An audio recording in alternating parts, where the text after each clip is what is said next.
Hi, this is Karoll, and I'm gonna talk about the Treaty of Versailles.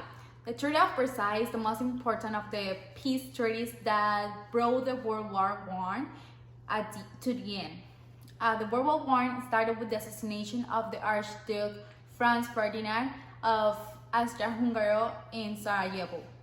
This was a fight between the Allied powers that were represented by France, UK, and Russia, and the Central Powers that were represented by Austria-Hungary and Germany. The treaty was a peace treaty between the Allied powers and Germany, signed in June 28 in 1919, 5 years after the assassination of the Archduke. Even though the armistice was signed in November 11 of 1918, it took 6 months of Allied negotiations in order to conclude the treaty. The components of the treaty. The treaty basically placed the entire blame of Germany on Germany. So Germany had to give up 10% of its territory, pay about 132 billion, and also demilitarize. Another component is that the treaty created the League of Nations, that was an organization that would advocate peace and also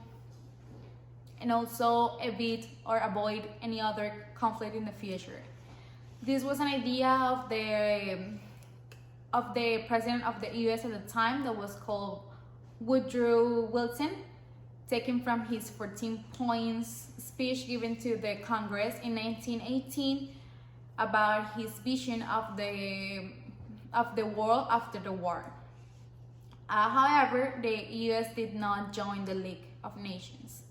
The conflicts were: first, Germany believed that the cost of reparations were too high, so they wouldn't be able to pay. French military believed that the treaty did not do enough in order to secure their territory from a future German attack. And last, the US did not rectify the treaty, and peace was negotiated later with Germany. The outcomes for the treaty. First, the resentment of Germany. The German resentment led to the rise of Adolf Hitler and the Nazi Party, that would trigger the World War II.